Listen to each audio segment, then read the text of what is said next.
Hi guys, and welcome to Brave Dog Training Online's Women Power. Have you ever heard somebody saying that it's always the human's fault when the dog is acting out? Today we're going to talk about whose fault it is, and if the saying it's always the other end of the leash is true. Good job.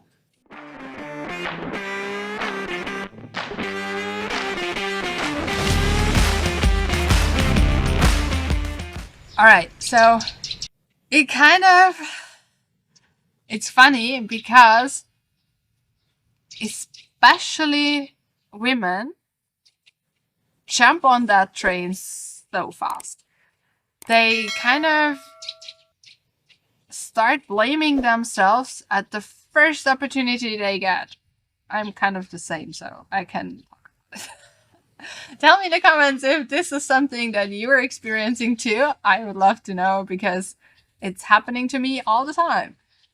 And reading social media comments or wherever you're hearing this, that the problem is always on the other end of the leash, so the human end, doesn't help. And the thing is, in some cases, we are responsible for what happens to our dog, in a lot of cases. And sometimes we are even at fault when our dogs misbehave, because we taught them something that's not helpful. But we are not doing that on purpose. I mean, like, when I first got Sammy, I had read up on the breeds, or the suspected breeds he is, because he's a mix, but he's very obviously something hurting. So I read up on Shelties because they told me he was a Sheltie. And what I read was those dogs need at least 3 hours of exercise daily, physical exercise. So I took him on 3-hour walks. And we encountered so many other dogs because I was just living in an area where there were so many dogs. And I wanted him to be really social. I wanted for him to just be okay in this world and to have a great time together with me. And so I had all the good intentions, right? Unfortunately, not only was 3 hours of walking each day way too much, but also we encountered dogs who were not helping him at all. And within 2 weeks, he had developed a massive case of leash reactivity. Massive, 300 feet or 200 meters, depending on what scale you're using. Insane. It was really insane. And I was living in the city, but on the border. So really green, very, very many dogs. And no open fields where you can see them in time. So very tricky. And I could say I'm at fault because it was my misguided way of dealing with him that got him to the point where he felt the need to tell every other dog, piss off. And that would be true. It doesn't help though. It doesn't help if I was at fault, or if somebody else was at fault, or if a free roaming dog crashing into us again and again. So it was the other owner's fault, or if you have a dog who had previous owners and came with a baggage into your home, that it was that person's fault. It doesn't help. It doesn't change anything. It doesn't change training. But what people often mean with that saying is that we as humans know what's happening when we see another dog, so we start tensing up even before the dog does.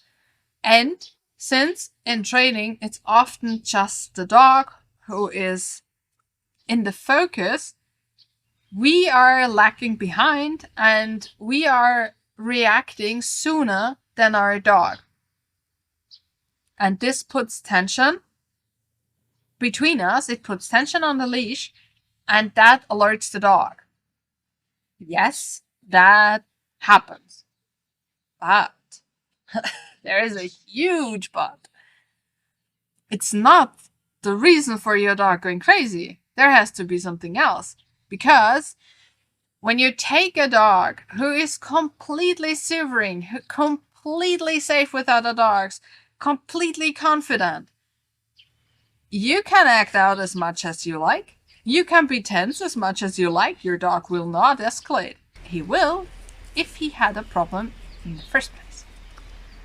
So, what I'm trying to tell you is, if you're experiencing any uncomfortable feelings in a situation with your dog, being in dog-on-dog encounters, being at any moment, take it, notice it, and work on it. It's okay to work on it. And there are special techniques. There are things you can do. But don't blame yourself. Because blame is helping nobody. And when you are deciding to change something, give yourself time to learn. So often, I see people really putting enormous pressure on themselves because they are not figuring everything out on the first occasion they are hearing about it, or in the first training session they are using something new. That's okay. We have time to learn too. We are giving that time to our dogs, and we should give that time to ourselves. All right? So if this is tricky for you, get all the help you can. Definitely something you can work on. You can work on it together with your dog, and you can work on it in your time off. It's just one decision away. And the decision is definitely not to blame yourself, but to notice feeling uncomfortable and getting comfortable. All right? So tell me in the comments if that helped you, or if this is something that you're struggling with. And if you know anybody who's struggling with it, send them the link to the video. Together, we're going to help even more people get out of blame and start changing things. Because that's so much more fun for us and for our dogs. So have fun training, and we'll see each other next time.